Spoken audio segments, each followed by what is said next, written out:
Bonjour à tous, cette petite vidéo a pour but de vous dire où en est notre projet de la sagesse équine. Ce projet a été co-créé avec mon amie Alexandra.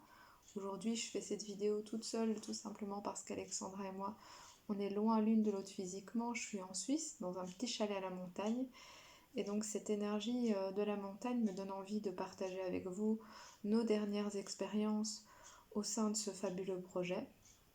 Donc au départ, mes trois chevaux vivaient à Ronquière auprès des chœurs avec les chevaux d'une amie. Il y a eu du va-et-vient, d'autres personnes sont venues me rejoindre, puis d'autres personnes sont parties. Et puis il y a un an, Alexandra est venue avec son cheval Campion. Et ensuite, si vous avez suivi nos aventures, vous avez vu que Shogun, son deuxième cheval, nous a rejoints il y a plusieurs mois de ça maintenant. Alors, on n'avait pas prévu du tout d'avoir nos chevaux ensemble toutes les deux, même si on avait ce projet commun de la transmission des enseignements des chevaux. Et avoir nos chevaux ensemble nous a demandé un vrai travail sur nous-mêmes. Ça n'a pas été évident.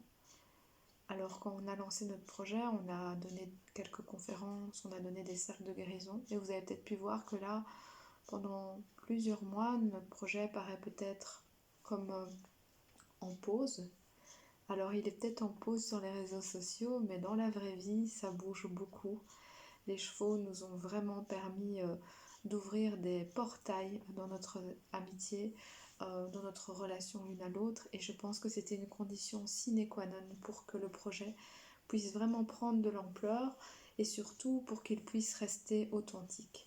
Parce que transmettre les enseignements des chevaux, c'est avant tout revenir au cœur de nos relations humaines. Ce que nous transmettent beaucoup les chevaux, c'est d'abord de s'occuper de notre troupeau, donc c'est-à-dire de notre famille, de nos relations humaines au niveau professionnel, au niveau amical. Et pour Alexandre et moi, ça n'a pas été facile. Alors je vais bien entendu parler que en mon nom, mais toutes ces choses, on en a discuté toutes les deux. Moi, quand elle est arrivée et que j'ai dû partager mon terrain, qui n'est pas vraiment le mien puisque je le loue à un couple d'amis agriculteurs, mais dont je suis responsable, eh bien mon ego s'est pas mal enflammé. J'ai eu pas mal de ressentiments, de colère.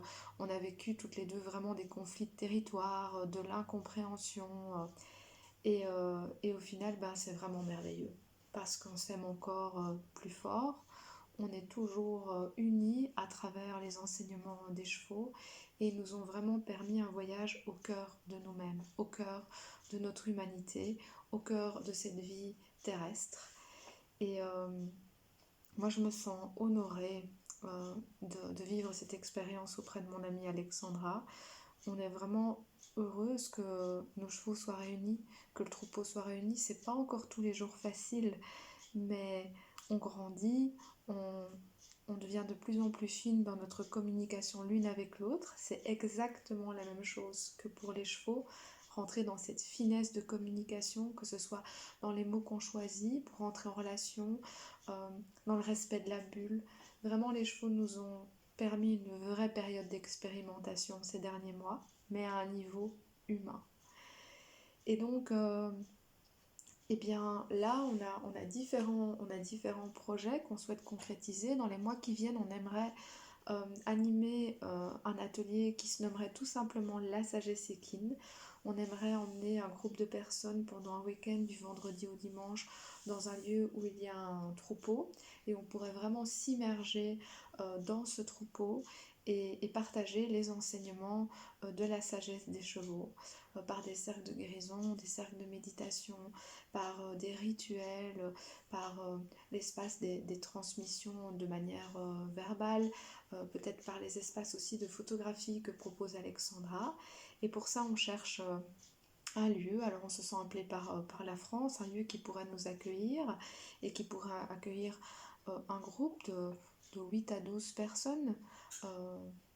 Et en plus nous, donc ça ferait de 10 à 14. Et puis on a un autre projet, c'est de créer notre oracle qui est en gestation depuis déjà un long moment, mais qu'on souhaite vraiment concrétiser. Et ensuite, on va se permettre sûrement dans les semaines et les mois qui viennent d'à nouveau proposer des espaces avec les chevaux ensemble, peut-être dans notre troupeau, et puis continuer à voyager à travers d'autres troupeaux si des personnes nous invitent. Alors voilà, je suis vraiment heureuse d'avoir pris ces quelques minutes pour vous partager ce qu'on a traversé. Alexandra et moi, on reste vraiment disponibles si vous souhaitez échanger au sujet de la sagesse équine. Euh, et puis, vous pouvez nous retrouver sur cette page, donc la page de la sagesse équine, mais aussi sur notre site internet qui s'appelle tout simplement lasagesseéquine.com. Vous retrouvez notre Instagram, vous retrouverez notre YouTube où on a déjà partagé pas mal de vidéos, pas mal de transmissions. Et puis, je vous remercie, je vous souhaite plein de beaux moments avec la nature, avec les animaux, et puis surtout si vous avez des chevaux, prenez le temps de ne rien faire avec eux, de juste être en leur présence, de respirer, de vous connecter au battement de leur cœur, à la puissance de l'enracinement de leurs sabots, et profitez, profitez, profitez. Merci et au plaisir de vous revoir, de vous rencontrer très bientôt.